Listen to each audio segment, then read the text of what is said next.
veja, tudo isso seria, no mínimo, um conjunto de coincidências muito difícil de engolir, né?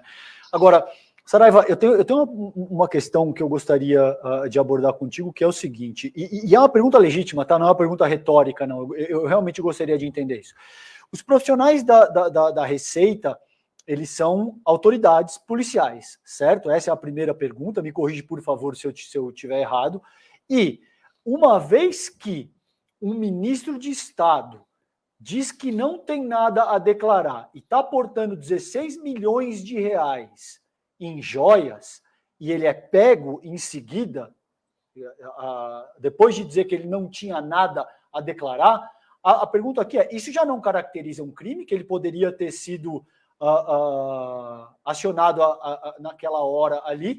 Porque se você é um cidadão comum, e você para na alfândega, e você diz que não tem nada a declarar, e em seguida você é pego com algo que vale 16 milhões de reais, você vai ter algum problema, não vai, delegado? Primeiro, eles não são policiais, são atividades diferentes, mas que são paralelas. Fizeram a parte deles, na fiscalização, autuaram. Agora, numa hipótese que não é essa, digamos que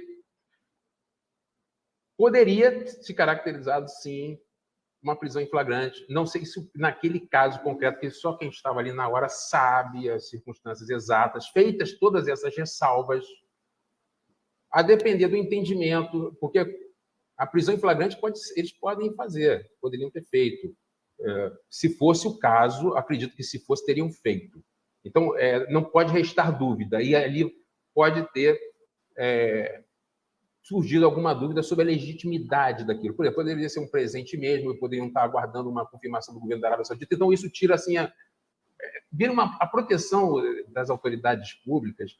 Ela, por mais que coragem que tenha o servidor, ele sempre fica em algum grau inibido, porque ele não tem como, ele fica num beco sem saída. Eu acho que ali eles fizeram o máximo possível dentro das circunstâncias que se apresentaram para eles.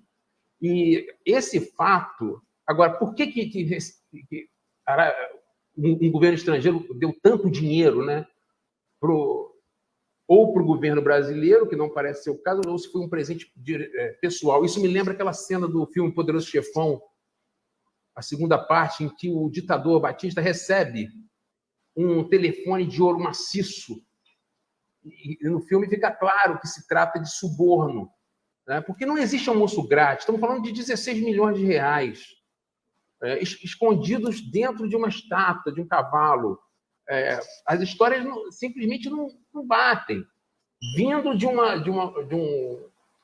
viagem oficial em que certamente foram discutidos assuntos relativos a interesses nacionais.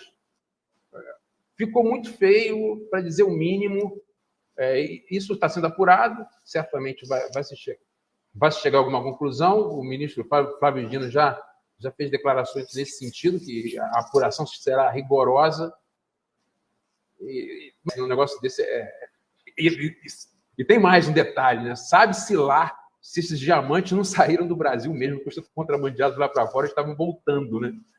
Porque a gente sabe que contrabando de diamante no Brasil é uma enormidade.